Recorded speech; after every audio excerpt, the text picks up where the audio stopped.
in the front, so everybody's got a guide on. Follow. Y'all are the shit.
Chase around the girls, quick catch your butters here. He even had himself up here. Everybody, Trump was on the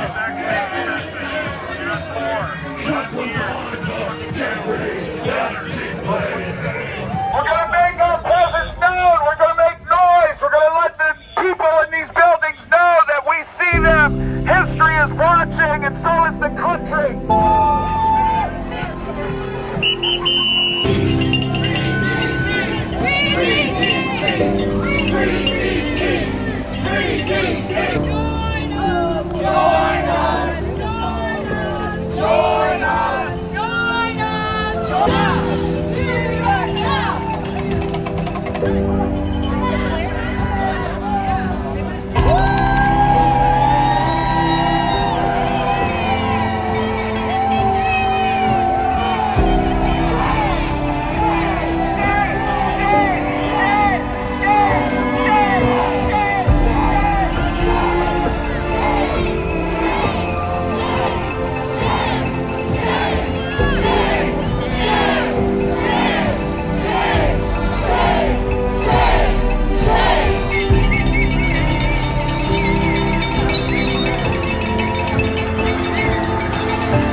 Here this morning.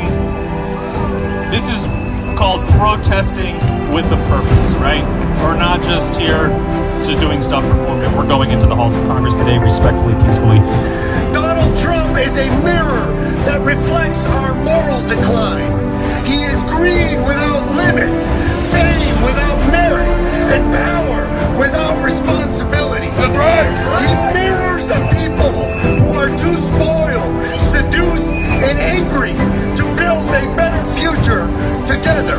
Say it, brother. He is the worst of us, and we have elevated him to our highest office. But we also have to remember that Donald Trump doesn't reflect all of us. He does not. Because look around.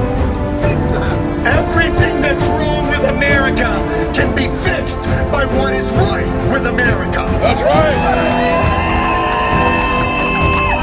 Look how many good people live here. How much we've built. How much we stand to lose if we allow this tyrant to continue. That's right.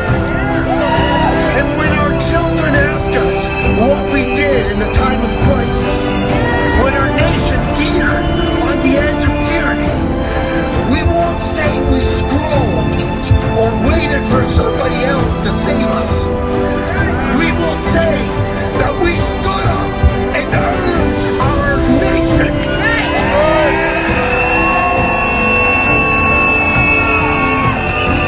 Every choice, every single choice required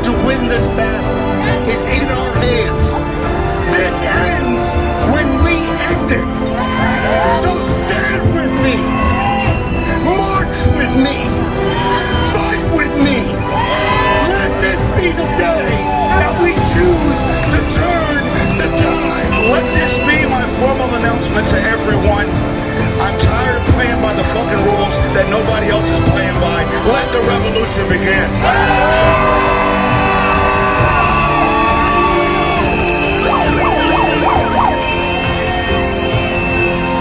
The veterans you see out here today, we're not leaving Union Station until the military occupation of DC is over. We will also be spreading what we're doing to Chicago and New York and Baltimore and anywhere else that he wants to bring an occupation to. That's right. Because you can't occupy the streets that we own, motherfucker.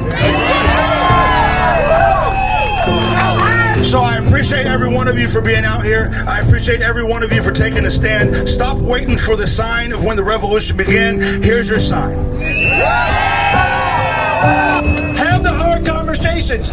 They don't like what they're hearing, what's going on in this country. Bring them to a protest. They have to start showing up. We have to save ourselves. As Jolly just said, we are starting a revolution. We are done being fucking nice. As long as a disgraced, criminally convicted figure remains in power, the nation cannot claim to be a true democracy. Instead, it resembles a collapsing state. Wake up, folks. This is what we're living through in 2025 in America right now. A collapsing state. One where the rule of law has been abandoned in favor of cultish loyalty and demagoguery. America tragically now mirrors the dysfunction of a third world country, not in wealth or technology, but in democratic credibility. If America is to reclaim its place as a beacon of hope for the world, it must awaken from this dangerous slumber. Silence in the face of tyranny is complicity, and the time to resist is now! End the war in Gaza. End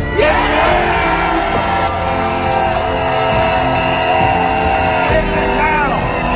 End it. Stop killing babies. What is wrong with us? We are looking on national TV at ethnic cleansing. We see collective punishment. We see this appearing live on national TV, and we won't call genocide genocide when we see it. This is genocide. Protest is as old as the Pilgrims landing at Plymouth Rock. It's as old as the farmers bringing their tractors to Washington, D.C. to protest what was happening to their farmland. It's as contemporary as Dr. King standing in the shadow of this very place that we stand to give his very famous I Have a Dream speech. Protest is what got me to Congress. If they hadn't protested at the Edmund Pettus Bridge, I wouldn't be in Congress. We the people! That's how I got to Congress. Yes, it was signed in ink, but it was written in blood. It was written in blood, the blood of Dr. King. Remember, it was protest. And when protest occurs, I want you to know, I've been there. I will be there. I'm going to march with you today.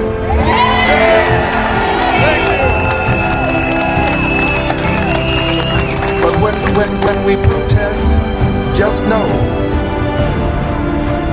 you got to be prepared to suffer the consequences. That's right. It's not the fun and games that you assume it is. We ready? You got to be prepared to suffer the consequences. So, are we ready to march? All right, we got a few more speakers in here before we do it, but I want you to know that I will march with you, and I love you. I love my country. I will not allow America to be lost to a dictatorship on my watch. God bless you.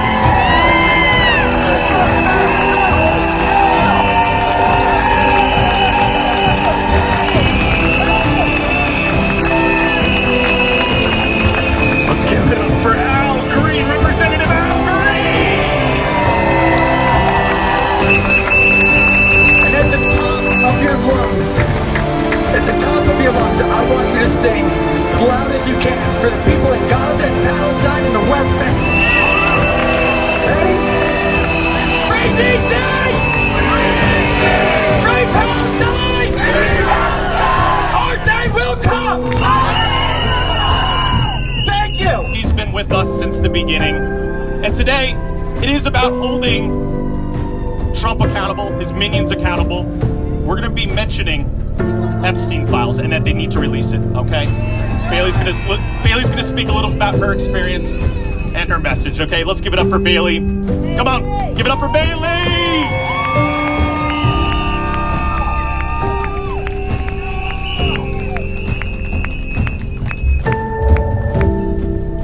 Hello. Thank you for giving me a few minutes, and I am going to be brief. This was a last-second decision because I wanted to speak on an issue that's incredibly important to me. I'm not just standing here as a hopeful yet angry citizen, but as a survivor of multiple rapes. I use the word rape rather than the term sexual assault because I believe it's important that we name such horrific acts. I will not use language to make unacceptable violence more digestible. Statistics tell me that around a third of the female-bodied individuals here today are likely survivors as well. Perhaps you, like myself, felt the same very particular sense of sadness and betrayal when POTUS was first elected. I remember going to my therapist and starting to cry before I could say a word. She simply gave me a knowing look and told me, every rape survivor that I see has come in here feeling exactly the way that you do right now.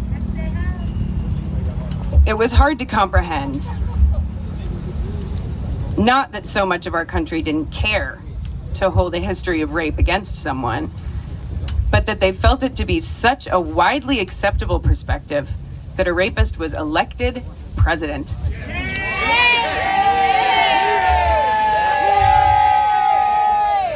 What a slap in the fucking face. This complete disregard for the severity of the pain that survivors feel is one that we see throughout U.S. culture.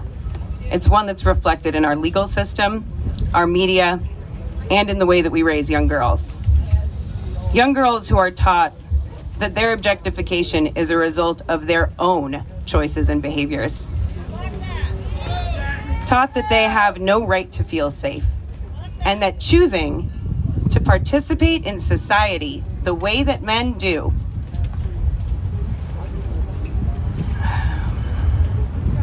is a sacrifice to their ability to claim that right to safety. Taught that they're prey. Unfortunately, they're often viewed as such. However, not by any fault of their own. Rarely by the fault of the stereotypical stranger in an alleyway, but by their families, romantic partners, trusted adults, and friends. By men in positions of power.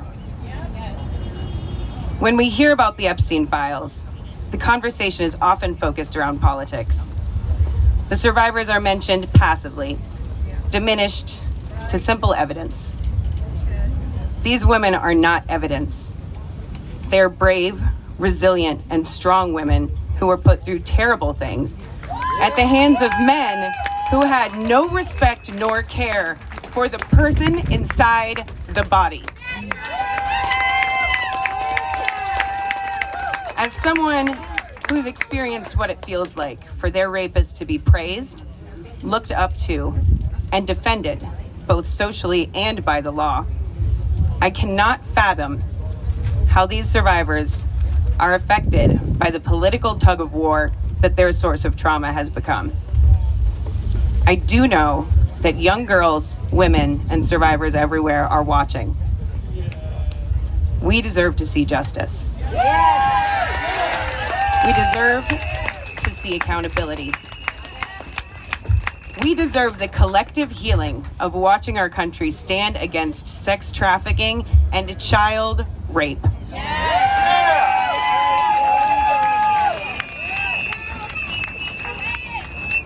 Congress left early for summer recess to avoid facing this complex, yet very simple issue. So I would like to send a message to the members of Congress who are not present, should footage of today find them.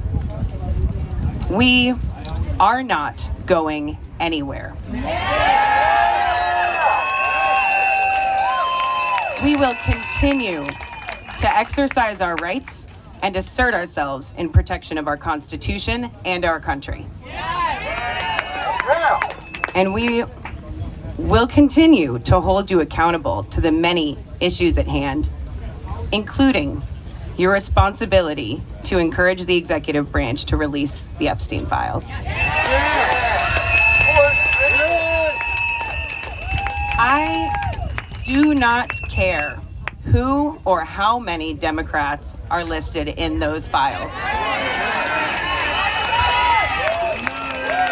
I am not a Democrat, and my intolerance for predators is not partisan.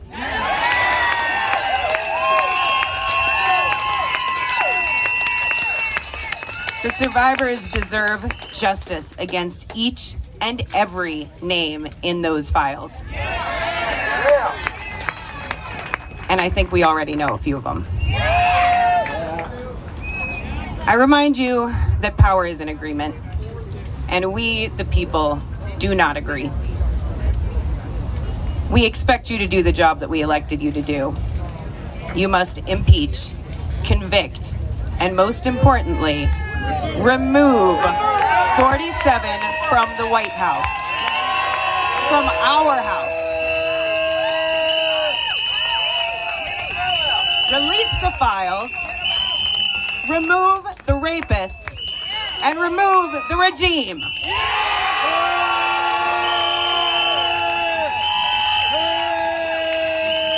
Thank you for being here today from the bottom of my heart. And thank you for listening. One more time for Bailey, folks. The courage on display is inspiring. One more time for Bailey, come on. We are going to march out of here peacefully, unmistakably to the Capitol. Dave's going to give you a few more instructions. Thank you all so much for being here with us today. We're going to be marching up to the hill. Who has been in the halls of Congress before? I'm talking the congressional office buildings. We got quite a few, all right?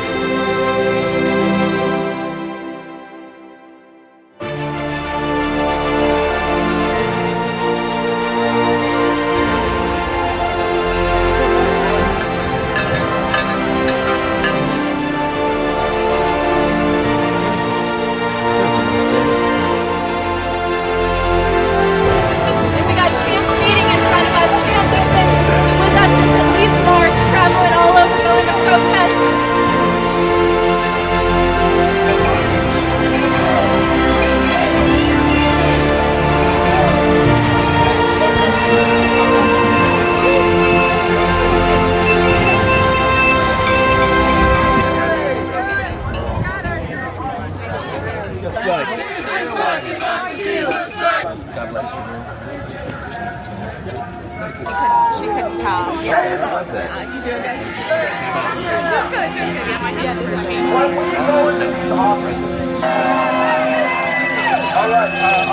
Let's get this thing going. We're going to deliver a result. We're not here for a pageant. We're here to remove Donald Trump. That is right. Well said.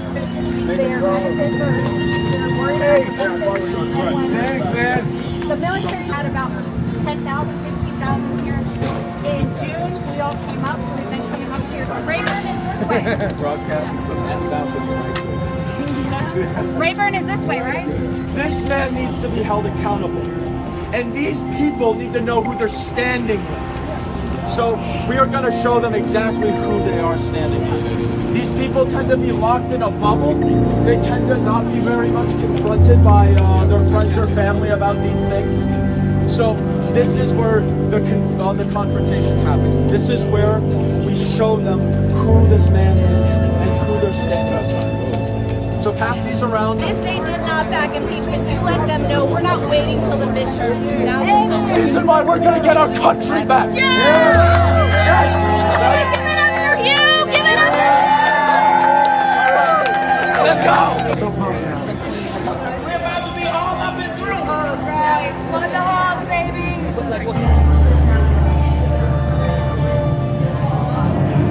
It's kind of interesting. I was here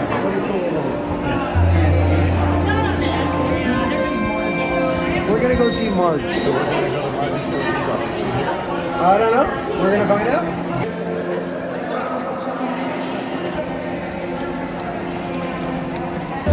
Oh, yeah.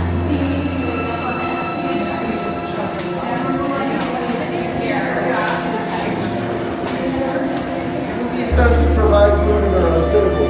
I'm not sure if she will be, but hopefully.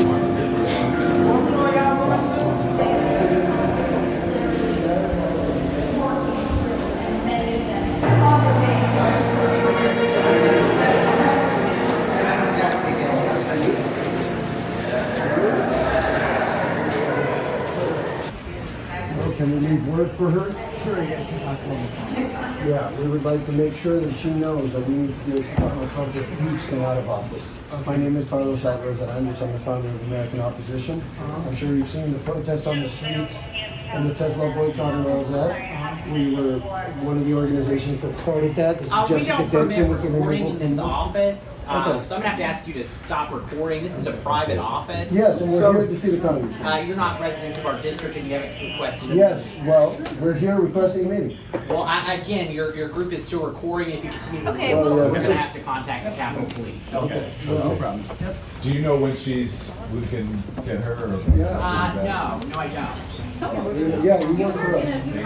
We work for the people of Northwest You Ohio. know, you work for the American people, and your salary comes from our tax dollars. You work for Still us. recording. Yeah, well, that's Don's prerogative. He's Don Lemon, he's a journalist. He's exercising his first amendment.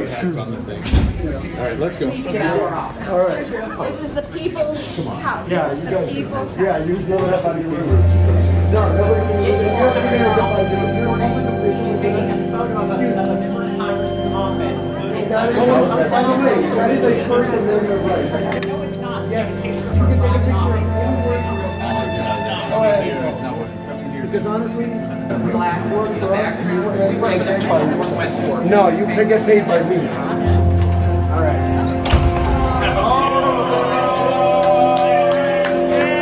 They don't even write the laws, by the way. The lobbyists write the laws, and they introduce them on their behalf. That's how ridiculous this has gotten. So it's time for us to reclaim America, and that starts with reclaiming these buildings, which we own, by the way. Yeah, my name's Dave, Congressional Outreach for FLAIR. Been with FLAIR since the beginning. And we've been on the ground since May 1st, and it's not just about protesting, making noise, right? It's about going into the halls of Congress, today was demanding the release of the Epstein files and the impeachment and conviction of Donald Trump. That was the goal for today. Very successful rally, very successful. It's an honor to be able to participate in democracy. We still have our First Amendment. We're trying to protect the First Amendment and our other amendments, our constitutional rights. It's been an honor to be amongst just an all-volunteer group. No one's getting paid, even though the Heritage Foundation and J.D. Vance and Hegseth and Miller think that we're getting paid. We're not. A lot of challenges with organizing 24/7 protest, but we've overcome a lot. And from when we started as May Day on May 1st, when I saw you there on the mall, and now we're at Union Station, all still part of the National Mall technically, but I've seen people grow into roles. I've seen people get up on stage. Today was Bailey. She, her story as a survivor of sexual assault, just absolutely inspiring. It makes me proud to be an American, being amongst other Americans that are this convicted about doing the right thing. It's all about sacrifice, right? It's about sacrifice. It's about what are you willing to sacrifice for your country? We love our veterans in America because they've sacrificed so much, right? Time away from family, discomfort, gunfire, go down the line, right? For me, though, obviously money, some time away from my family. Unfortunately, my father's ill, quite ill. So, but I know that he would want me to be here. He's got a terminal illness. So I stay inspired because I know that my presence here, amongst other volunteers and other protesters, we're also here for other people. It's not just about us and our feelings about wanting Trump gone. It's about the people that can't actually make it here physically. So it's an honor to be able to protest and sacrifice on behalf of them. I have background in social work, so I have like a foundation for understanding how white supremacy works in this country. And there's a lot of people that don't, but that's not a good excuse. So you have to want to be educated. You have to want to learn more. You have to want to expand your mind more to become a more global citizen, to be a better citizen for America. It's about making a conscious decision to go, I do want to be on the right side of society. I do want to have empathy for my fellow man and woman and make that conscious decision. And once you've made that decision, a lot of things become easier. Thank you so much, Dave. Is there anything else you want to leave with us, our audience, or anything? Keep up the fight. Do what's right. And we will win. We will win. I have absolutely zero doubt that we will win. Empathy, love will win. Awesome. Thank you, Chance. Thank you so much. I really appreciate it, Dave. Thank you. Trying to jump in, ma'am. They're at their full number. We're at our full number. Yeah.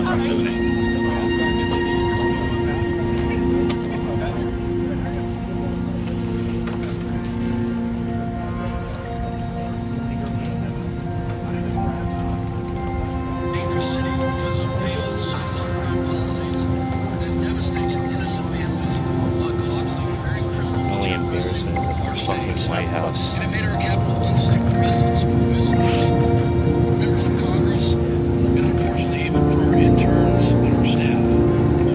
President Trump has rightfully exercised his authority to restore law and order here in the last few weeks.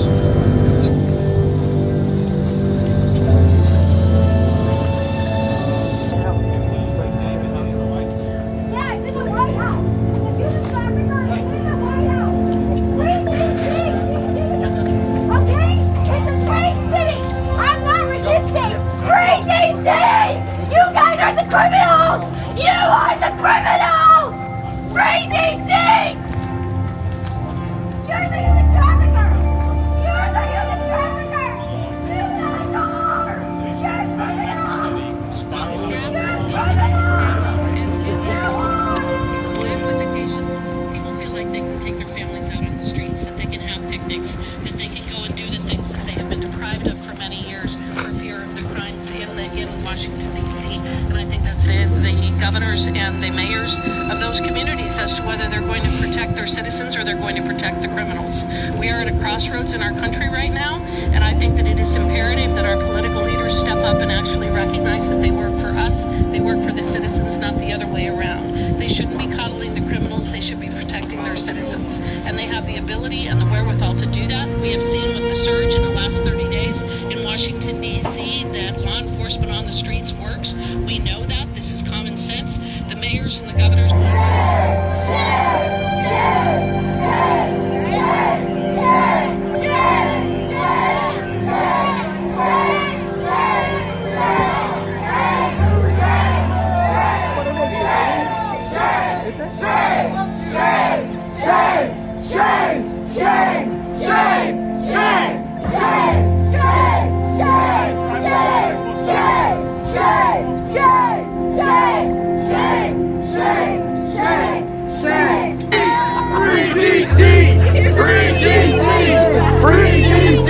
Stop protecting pedophiles! You fucking criminals! Pedophile protectors! Free DC!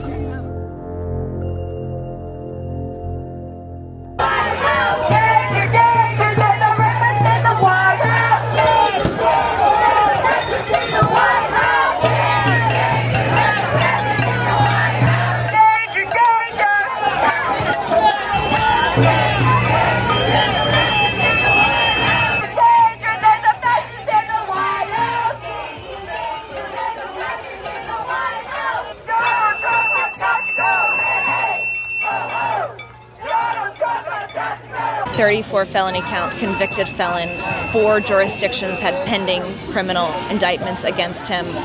This is an illegal president. We've talked about protests and how we shouldn't be doing protests that are just performative, that are for nothing. They should be direct and targeted. And I know that a lot of this movement is moving from those National Day of protests to direct action. How do you see that direct action evolving? I know we do the congressional visits here, but what else can be done, not only here, but in other communities, as far as directing your protests and your action towards certain things?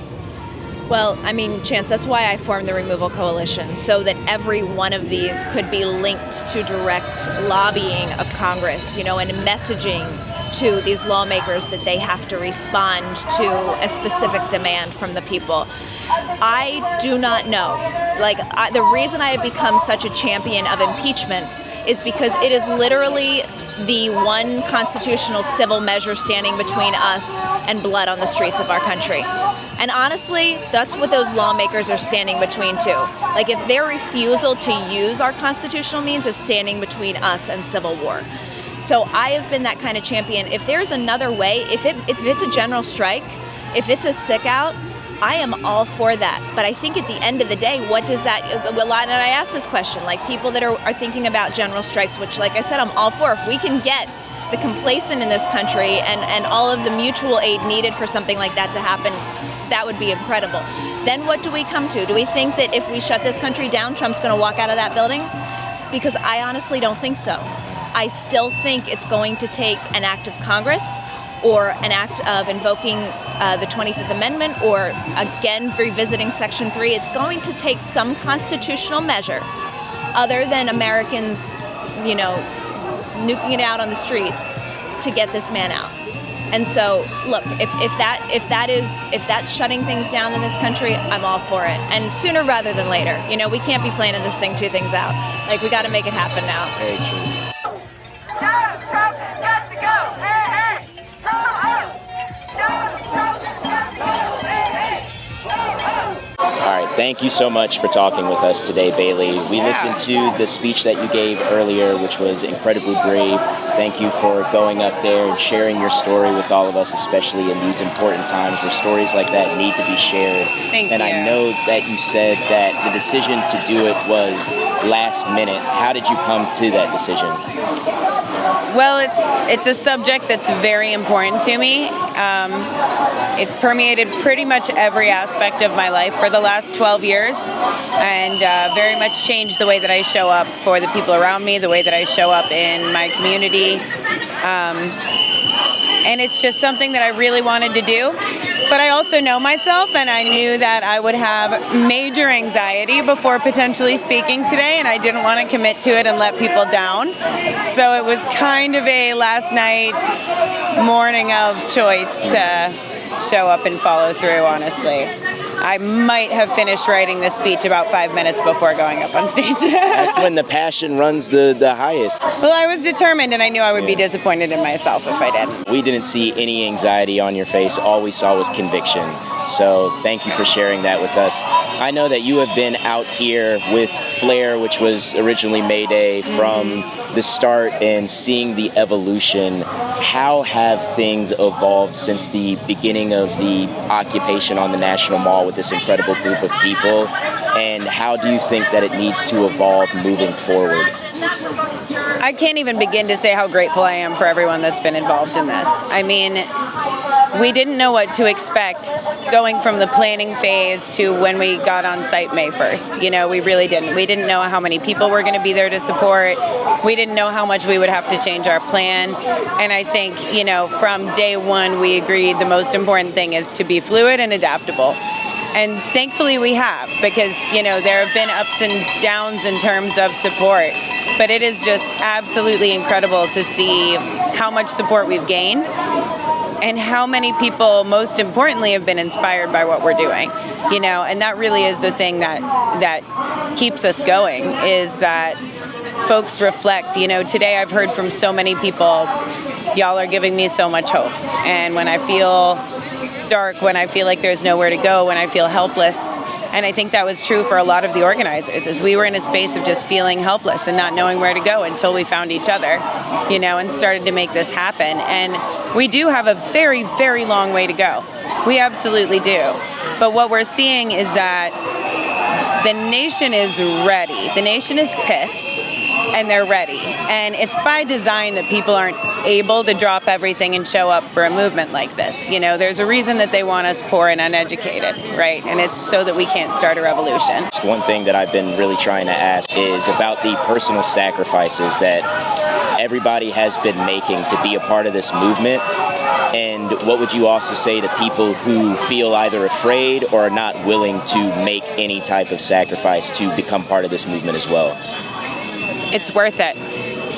It's 1,000% worth it. I get more out of working with this incredible group of people and more out of knowing that I am doing something. You know, when those moments hit me, when the next breaking news happens 4 times a day, I find so much peace in knowing we're working on it. We're standing up to it. We're working on it. And there is a great deal of personal sacrifice. You know, this theory that people are out here getting paid to protest and that's why they're showing up is absolutely insane to those of us that put everything on hold, that like me show up with no money for the trip.